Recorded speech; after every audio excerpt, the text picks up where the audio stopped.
Have you ever wondered how Padre Pio responded to the everyday questions of those who sought his guidance?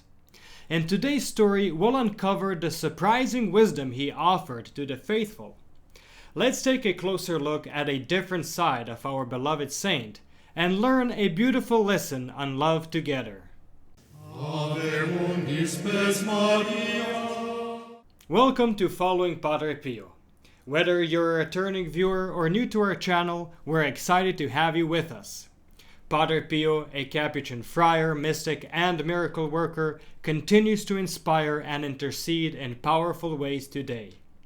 Join us as we share new videos and shorts 5 days a week, diving into the extraordinary life and miracles of this beloved saint. Discover how Padre Pio's legacy can touch your life and the lives of your loved ones. Subscribe now and let's embark on this spiritual journey together. And now to today's story. Today's story comes from the book Prophet of the People, a biography of Padre Pio by Dorothy Gaudiose. Now, I only recently came across this story and I thought it would be a great one to share with you all. It's not about a miracle or anything extraordinary, but rather it offers us a glimpse into Padre Pio's daily interactions with the faithful. It reveals how he was often overwhelmed with questions, even when he just wanted a moment to clear his head. But the questions he received and the replies he gave might surprise you. The author shares, "At the monastery of Our Lady of Grace in San Giovanni Rotondo, Padre Pio would often step outside the small church after hearing confessions to get some fresh air. One day, a group of people had gathered, waiting for him. 'Padre,' said a young married woman from the village, 'I live next door to the church, and every morning after my husband goes to work and the baby is still sleeping, I go into the church, hear Mass, and receive Holy Communion. But fearing the baby might awaken while I'm gone, I leave the church with the host in my mouth. Am I doing wrong?' Interesting question." Padre Pio looked at her and smiled. "No," he assured her, watching relief spread across her face.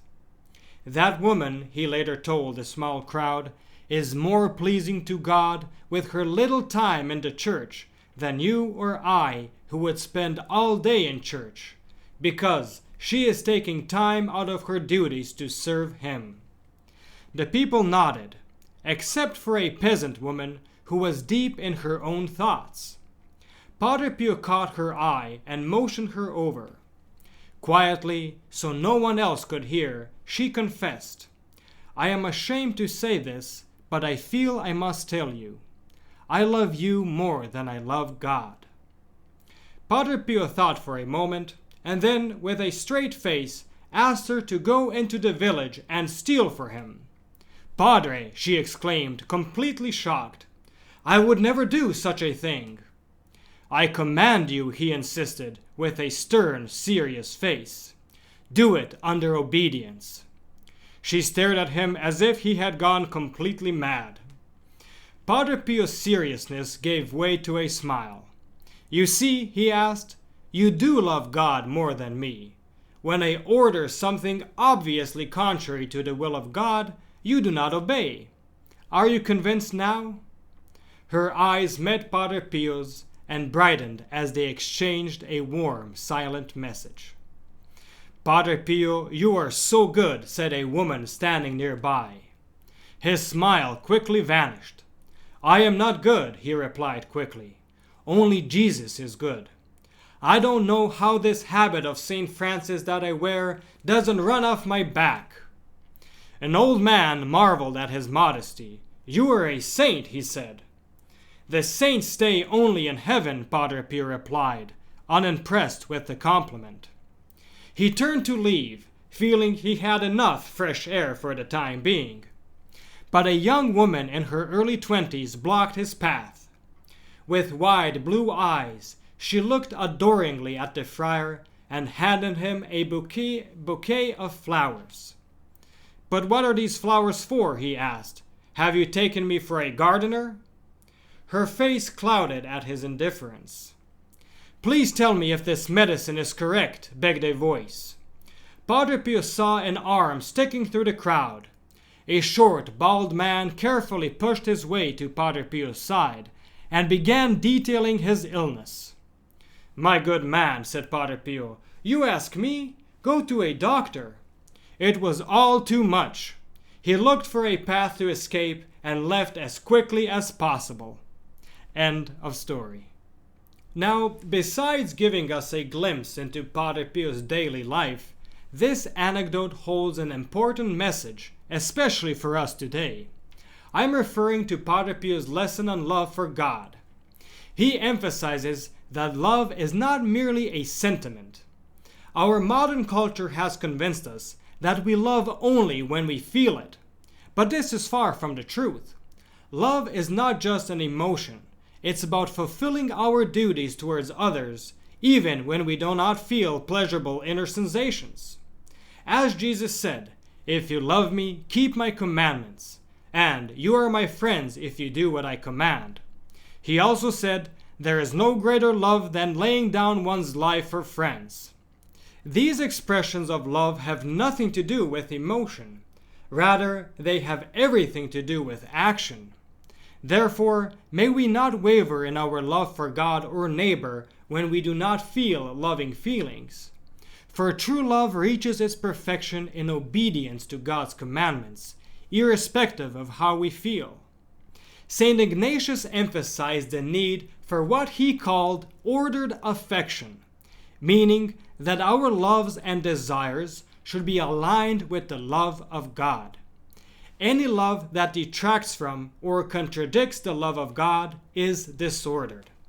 He advised always returning to the first principle and foundation. Man is created to praise, reverence, and serve God our Lord, and by this means to save his soul.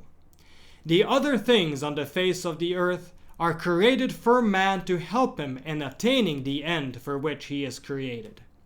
Hence, man is to make use of them in as far as they help him in attainment of this end, and he must rid himself of them in as far as they prove a hindrance to him. Therefore, we must make ourselves indifferent to all created things, as far as we are allowed free choice and are not under any prohibition. Consequently, as far as we are concerned, we should not prefer health to sickness, riches to poverty, honor to dishonor, a long life to a short one. The same holds for all other things. Our one desire and choice should be what is more conducive to the end for which we are created. And with that, we conclude today's video. Thank you so much for watching. Your support means the world to us. If you enjoyed this video, please like it and share it with your friends. This simple action helps our channel grow and reach more people who love Padre Pio as much as you do. We have more inspiring Padre Pio stories and reflections waiting for you. Check out the specially recommended videos on the end screen, or just click in the links in the description below for a full selection of great content, including our Padre Pio Thoughts for the Day playlist. And don't forget, you can also enroll your Mass intentions for next Friday's Padre Pio Holy Mass. The link is in the description below. Thank you for being a part of our community, and stay tuned for the next video on the life of Padre Pio.